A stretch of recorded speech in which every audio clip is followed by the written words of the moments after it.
Our next guest you have heard before. We are very lucky to have Ben Moore of the Ugly Company back on the show. As you know, Ben is a farmer in California, in the town of Keensburg, and it's always good to have him on. You know, we can't really forget where we get our food, how we get our food, the quality of what we are eating. And there are some things that we really should think about as a society with respect to, you know, how many mouths on the planet do we have to feed in the years to come? Are we going to have enough water? These are things that Ben and I discuss in this upcoming interview. Hey, Ben, it's always great to have you on. Thanks for coming back. And I'm happy to see you. I'm happy to be with you. Same here, my friend. There's a number of things I really would like to talk to you about and share with our listeners. The topic of water is just huge right now. I mean, we've got, you know, whether you have an opinion on global warming, or whatever your position is on what's going on with weather, things like that. I want to talk to you about what the American farmer, especially out by you in California, what type of concerns, if any, you have about possible water shortages. Yeah, so this year is another drought year in California. And essentially what that means for us in real time as of today, that right now we're irrigating all of our crops off of well water. We don't have any surface water that's coming from the mountains. And generally, just so you have a general understanding of how water works for ag in California, the whole state is divided up into different irrigation districts. Um, we have a certain amount of snow melt that comes from the mountains that's captured through a system of reservoirs and rivers and then irrigation canals. And every area has a certain allotment of water that you will get from that essential snow melt, and it gets divvied off into cities, to farms. Some of it goes out into the ocean, you name it. And as of today, normally on a year we would be getting surface water to irrigate our crops with. We have none this year, and so all of our water that we are using to irrigate with, we are pumping from the ground. Wow.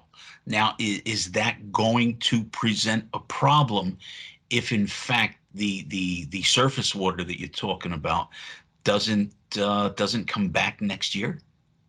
Yeah, so it's really more of instead of looking at water issues as a 1 year problem, it's more of a kind of a 3 to 5 to 10 year problem, because you have to look at, okay, if we're short on surface water this year, what does that then mean for next year and the year after? If we have a really rainy year next year, we might be back to normal, back to right where we are. But where we ran into problems, most recently was we had probably 3 or 4 years of drought in a row, and all of our wells started going dry because the water table kept getting lower and lower as we're not replenishing that water with surface water. So in the short term this year, the water shortage, what that means for us essentially is, an short-term increase in cost. It takes more electricity to pump water rather than getting your surface water. Right. But the real problems will start to show next year if we don't get a rainy year and any snow melt to irrigate with surface water. Wow. Well, I got my fingers crossed, and I want to speak to you also. You and I have had some conversation about labor. I understand this is really something that's impacting farming also. Yeah, so it's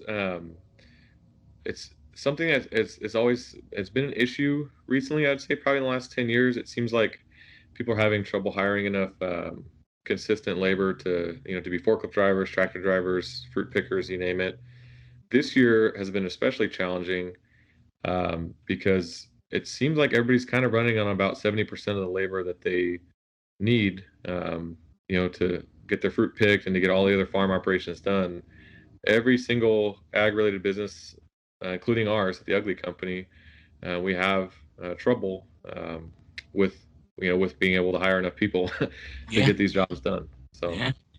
All right, and now this kind of segues into my next topic that I wanted to discuss with you is, we all watch the news. We watch, things that are happening that may impact society. And I don't know if this really, at first blush, it probably does not affect the American farmer or our food consumption. But in China, their uh, their government has allowed the population. They were limited to having one child. Now they're allowed to have two more children. In 2020, there were 1.4 new births in China.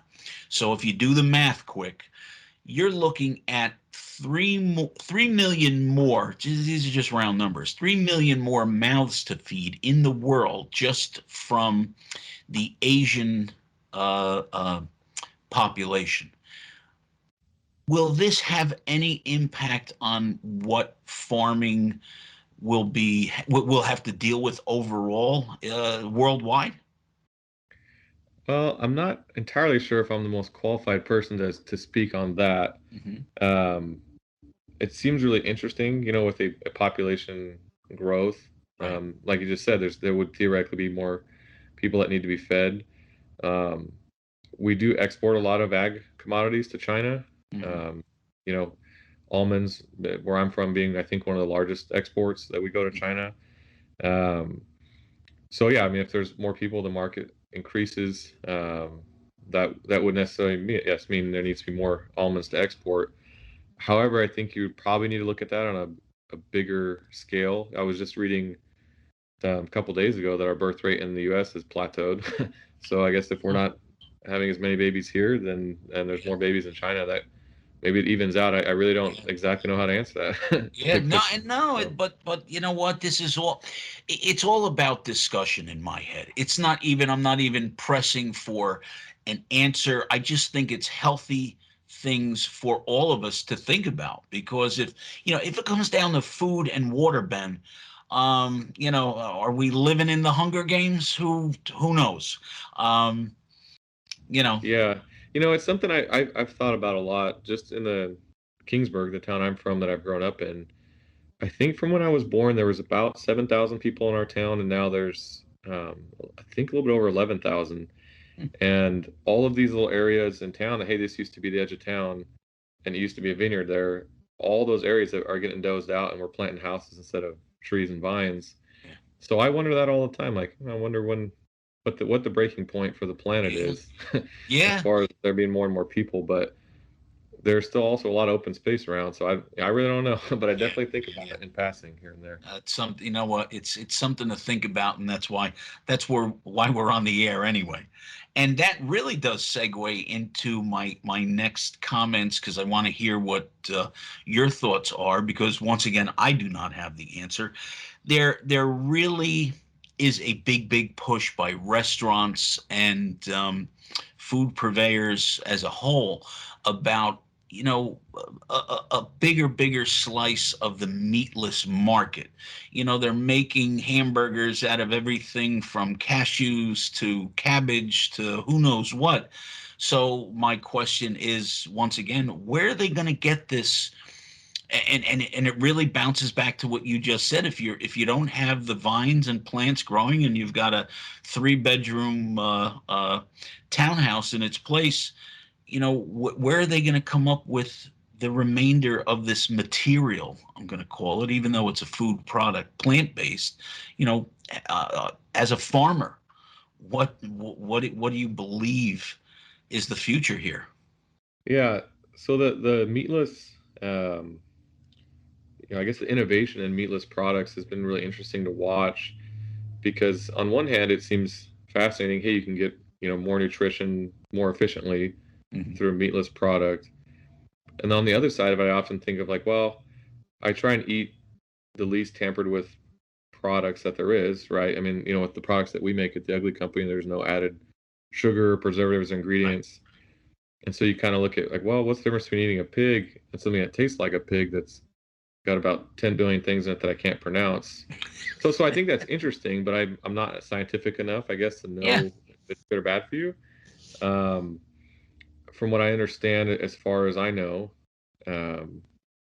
livestock production on a per acre basis is relatively inefficient compared to growing, a corn or something like that, or soybeans or whatever. So I think you get a higher yield per acre. So I would imagine if you're replacing a meat product on the shelf with one that's made from, you know, grown alternatives, Mm-hmm. I don't think you would necessarily have a problem as a one for one. Hey, we're running out of farm Yeah. acreage. It seems like you could theoretically keep getting more and more efficient.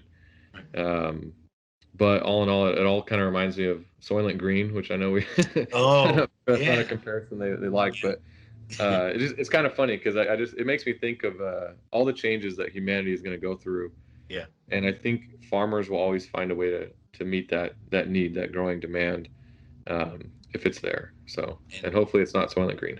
yeah, and the biggest line in Soylent Green at the end: Soylent Green is people. Yeah, Hey, just tell us what's new and exciting with the Ugly Company. What do you got going on? man. So what's going on with this? We got a lot going on.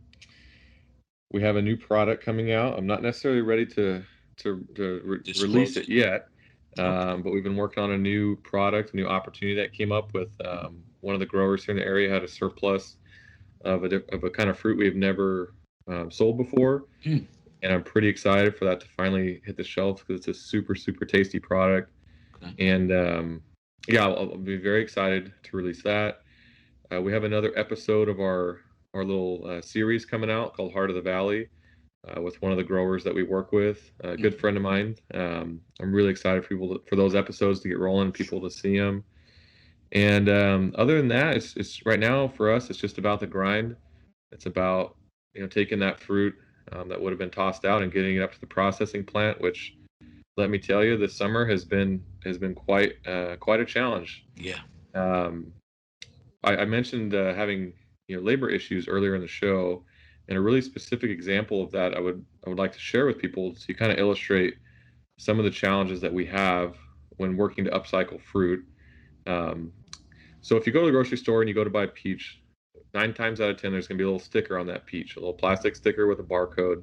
Right. Um, when you're working to upcycle fruit, most of the fruit that we have available to work with has been stickered or is then mixed in with fruit that's been stickered. Because if you've ever been in a packing shed, you'll see, okay, there's fruit that comes in, there's different stages of being sorted. That final sort out happens when the fruit comes down the belt, and the ladies will take it from the belt and put it in their box to whichever retailer it's going for. There's a specific sticker for each retailer. Right. And if that fruit has a defect on it that they catch last minute, they'll then put that fruit on the sort out belt. Well, Hmm. now it has a sticker on it, and right now to remove those stickers by hand often costs about as much as it would to grow the fruit from scratch. Wow. It is not, and we are not set up in a very efficient way to deal with that, Right. um, and it creates a real um, pinch on us and the growers when you're looking at, well, we already don't have enough forklift drivers Yeah. to handle the fruit coming in. We don't have enough people to go pick the fruit, and now we're trying to make a value added product, Yeah. and now there's a sticker in the way. We don't have enough people to take the stickers off. Wow. um, And it's just something that none of us would really think, oh, well, you just take the sticker off. But it is yeah, labor intensive. Yeah. yeah, and say, oh, why don't you make an automated way to take a sticker off? And it's like, well, we've got that figured out, but that's another $1 million to install a Yeah. system. Last Yeah. minute, we weren't planning on needing to install this year. So, Wait, um, you're telling me you don't have a quick million in your back pocket just to, uh, take care of I this? I wish I did. I really wish I did, but I guarantee I do not. Yeah, no, I hear you. Hey, Ben, tell everybody where they can hear more about the Ugly Company. I just love what you're doing. I can't say it enough. I eat your product almost every day now. Well, I appreciate that. I thought you were looking pretty good. I thought you were looking good lately. It must be helping you out a little bit. And Mom said I had Uh, a face for radio. Boom, boom. yeah, we were just joking before we got on this episode. I'm glad that the camera's not on. People are only listening to us, not looking at us. um, but anyways, yeah. So if you want to learn more about our company and you want to try some of our products, the easiest way is go check out our website. It's theugly.company. We have all of our products on there for you to to try. We have informational videos. We have a whole bunch of, there's a map of where you can find it, the product locally in one of your stores. And yeah, I really appreciate any interest you might have in what we're doing here at the Ugly Company. Ben, thanks so much for being on Greater Good Radio. I appreciate it, Bob. Thanks a lot.